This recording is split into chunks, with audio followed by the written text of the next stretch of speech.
Have you ever just looked at the news, listened to completely opposing opinions from across the political spectrum, and felt, well, totally confused about where the country is heading? Yeah, you're definitely not alone. Today we are diving into a really fascinating piece of television history in this explainer. We're unpacking Ronald Reagan's classic sit-down interview with Johnny Carson. It's this incredible snapshot of a future president laying out his entire political philosophy, right there on late-night TV. We're going to break down his arguments to really understand the mechanics of his worldview. Let's get into it. Okay, let's dive into this. The absolute core thesis of Reagan's approach during this entire interview can be summed up in this one defining quote. People keep looking to government for the answer, and government's the problem. In a time when citizens were feeling pretty low, he argued that Americans were actually better off than anyone else on Earth, and that the root of all this collective anxiety, well, he claimed it was a 40-year habit of relying on the state to solve every single issue. To make sense of this sprawling conversation, we've structured it into a clear roadmap. We'll be looking at government as the problem, bureaucracy and wasteful spending, deficits, inflation and taxes, foreign policy and defense, and finally, the future of politics. All right, let's move right along.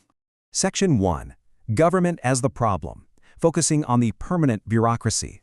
Reagan presented a very specific argument about the size and scope of the state. He claimed that the nation's biggest hurdle is actually this permanent structure of federal, state, and local employees. Basically, he's saying these unelected individuals have grown so powerful that they dictate policy even more than the elected officials in Congress do. He actually joked to Carson, and it got a good laugh, that if the government just shut its doors and snuck away for 3 weeks, the American public would literally never even miss them. Now, to put the immense scale of this permanent structure into perspective, he highlighted a really staggering statistic: 14.5 million. That was the number of public employees in the U.S. at the time. Reagan pointed out that, hey, this wasn't just a workforce. It represented a massive, entrenched voting bloc that had a vested interest in maintaining the vast size of all these government agencies. Moving on to Section 2, bureaucracy and wasteful spending, specifically some absurdities in the budget.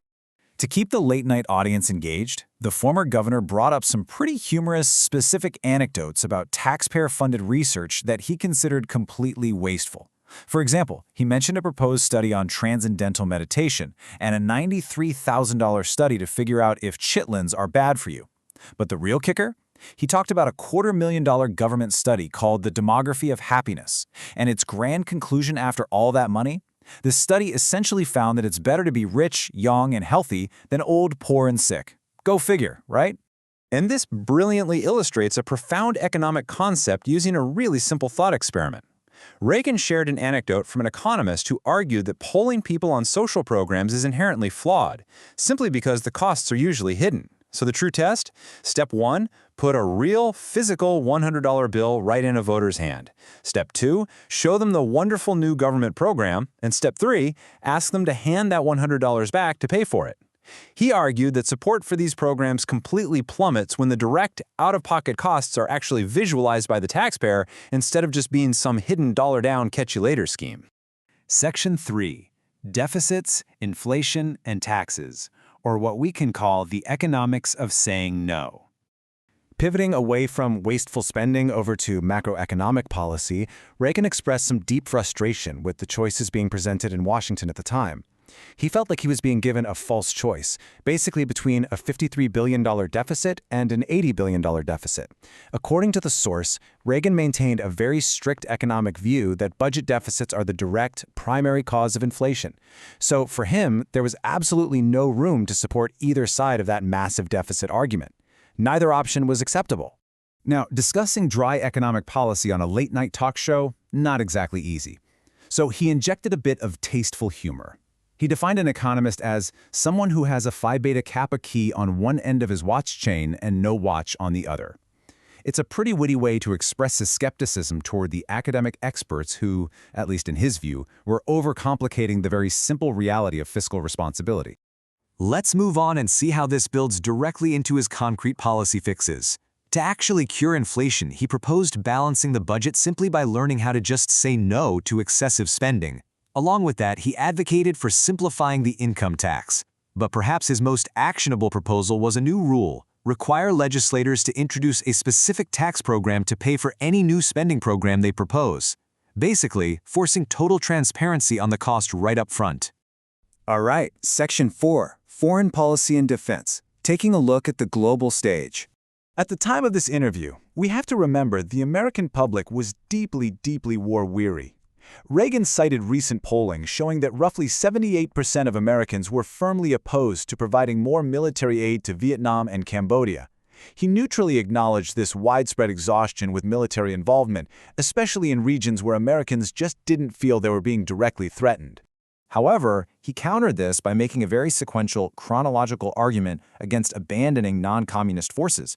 Look at how he lays this out. Day 1, U.S. troops were withdrawn and a ceasefire was made. Month 1, a one-for-one ammunition replacement agreement was established to support allies, but by year 1, communist forces were actively violating this agreement.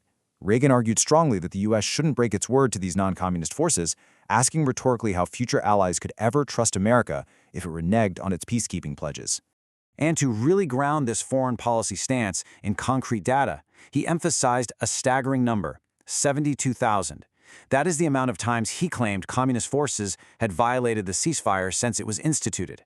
For him, this was definitive proof that the conflict was far from settled, even though American troops had already withdrawn. Now, what's really interesting about this next slide is the geographic logic behind his continued belief in the domino theory. It was highly specific.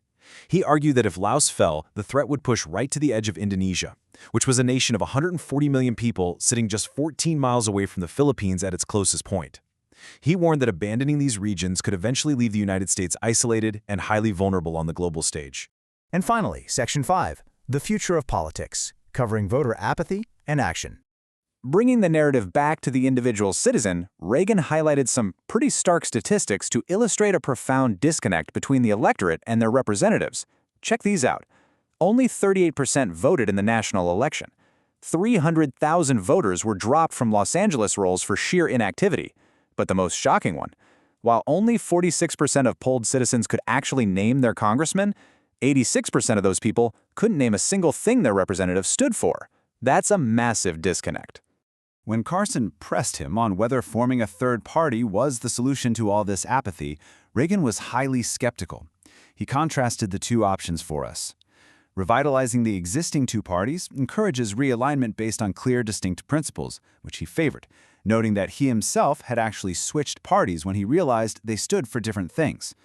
On the flip side, forming a brand new third party, he warned, simply divides like-minded voters and usually ends up inadvertently electing the wrong people to office.